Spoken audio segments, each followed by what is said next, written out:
In every competitive game, there are times when you do something so cool that you feel amazing. You know what I mean. It's when you pull off something mid-match so sick that most dudes have only heard of those abilities through rumors on the playground. For many people, it might be a special combo that kills in one touch, or maybe a mix-up that looks unblockable. But because many of those sorts of things will vary from character to character, I'm leaving those out of this video. Instead, what I want to focus on is the interactions between you and your opponent that give you an overwhelming sense that you outplayed them. You know what I mean. It's the moments where your opponent thinks, "I'm a genius," followed quickly by an "oh no!" And it's all due to your own quick thinking. You outplayed them, plain and simple.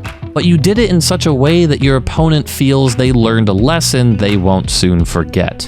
These are my picks for 4 of the coolest things you can do in Dragon Ball FighterZ. We're starting off with a classic. We all know Super Dash is a strong tool. So strong, in fact, that it has practically been a meme in and out of the community ever since the game was launched. And yeah, we can anti-air it with our down heavy. But you know what feels really good? Hitting Super Dash out of the sky. It's really a special feeling, and there's nothing else quite like it in the game. It's like swatting a fly mid-flight. Nothing sends the message that our opponent needs to start actually thinking in neutral more than having their Super Dash batted away by your character's stubby arms. Look, the subscribe button is super dashing right at you. Quick, hit it with your jump light. In the past, this sort of action was reserved for characters like Piccolo or Majin Buu, who had the best jump lights in the game. But after a few years of updates, pretty much every character in the game can taste the joy of smacking a super dash out of the sky. And you don't even need to do it with a jump light either. Supers and invincible special moves work just as well, and you know, super cinematics take their sweet time in this game, so your opponents will have plenty of time to reflect on their mistakes. Your opponent's regrets and tears taste delicious. But do you know what tastes even better? The amazing snacks delivered directly to your door from today's sponsor. Thank you so much to Bokksu for sponsoring this video. If you don't know what Bokksu is, it's pretty much a Japanese snack box, a treasure trove, if you will, of delicious hand-picked treats delivered directly to your door straight from Japan.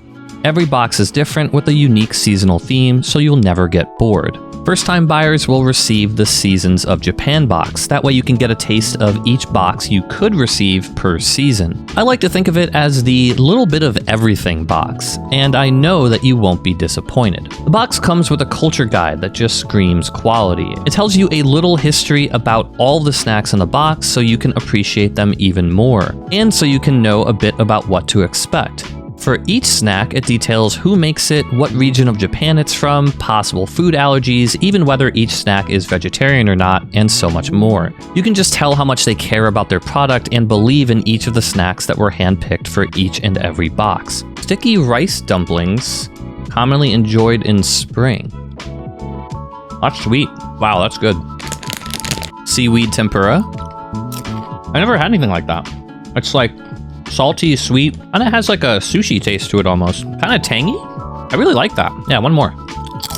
It came with tea as well. I bet a lot of these would be really good with the tea. I highly recommend the white strawberry, which is a Bokksu exclusive. Consulting the culture guide, these sweet strawberries are infused with white chocolate and cooled for a chocolate with all the flavor of a fresh strawberry. Oh my god. Yeah. That's the one. Strawberries were actually my favorite food on the planet when I was a kid growing up, so this one speaks to me. I plan to enjoy sharing all of these with my friends, but I see there's one more white strawberry in the box, so this one's mine. If you want to give Bokksu a try, use the link in the description and use my code RathFGC10 for 10% off, which could save you up to $47. It's a great way to help support this channel while getting to enjoy an amazing, tasty journey across Japan. As for me, I'm going to enjoy eating a little more and then get back to editing this video. Alright, moving on. Super dashing isn't always brain dead. Sometimes we use it with actual purpose in mind. Since it can go through key blasts and reach spots on the screen that we couldn't hope to consistently hit otherwise, sometimes we just gotta let it rip. But even if we made the right call and managed to super dash right through our opponent's barrage of key blasts, they might still be able to save themselves with a vanish. So what's a guy to do? Well, watch this. Cool, right? Let's break this down. We happen to be super dashing right as our opponent does something unsafe in the air, and in an attempt to save themselves, they spend a bar to vanish before our super dash can make contact.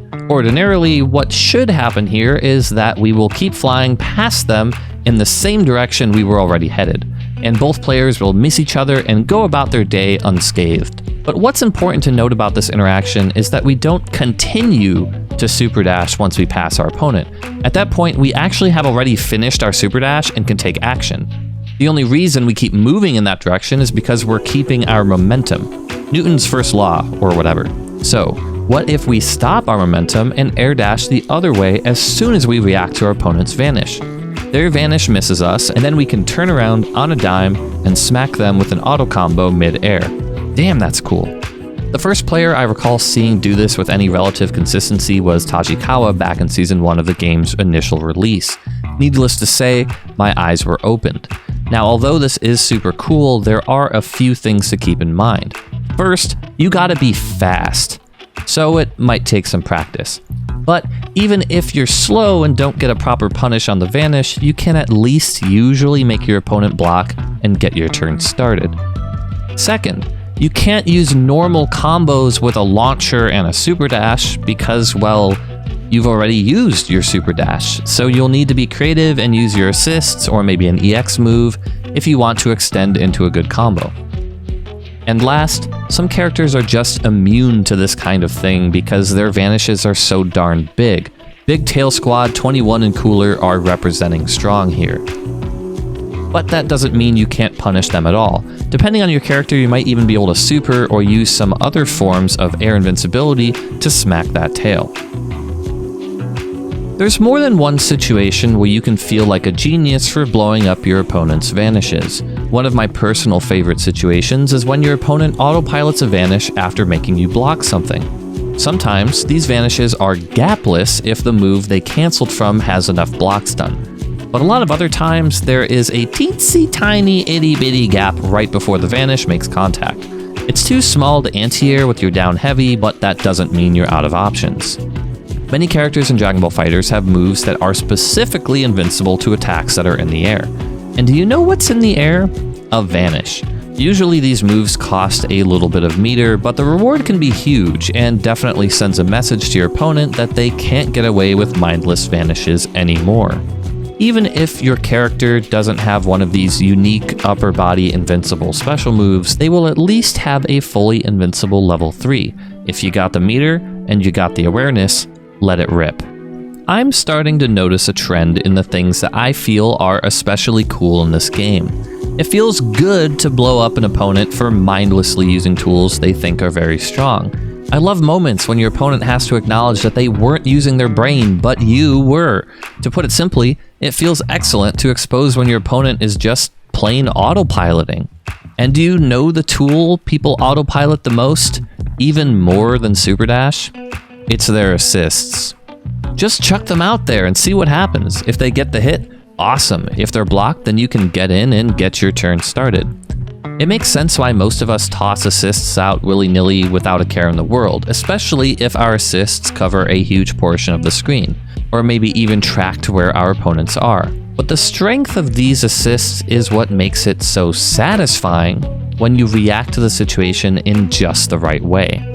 So this spot in the video is dedicated to any moment when you can feel like you perfectly finessed around or even straight through your opponent's assists. It's moments like smacking Baby B assist on reaction and then canceling into something else to catch the opponent off guard. It's jabbing any tracking C assist and then winning the scramble that comes after. It's perfectly avoiding projectiles that cover a large portion of the screen and knowing that your opponent is down in assists now, but you aren't. Or maybe it's using a projectile invincible move to ignore those assists altogether and getting your turn started with your own assists. Or maybe you're simply reacting to their assists with 18's barrier and getting a good chunk of meter as your reward. It just feels really good to see your opponent mindlessly use a tool that they think should win neutral on its own. but then you get to show them that it isn't actually that simple. What moments make you feel like a 200 IQ genius in Dragon Ball FighterZ? I'd love to know. Thanks again to Bokksu for sponsoring this video. And of course, thank you for watching and being patient with some of these uploads. I plan to be uploading more soon, so if you're interested in Dragon Ball FighterZ, Guilty Gear Strive, and other fighting games, be sure to hit that subscribe button and let me know what you think down below. I'll see you all next time.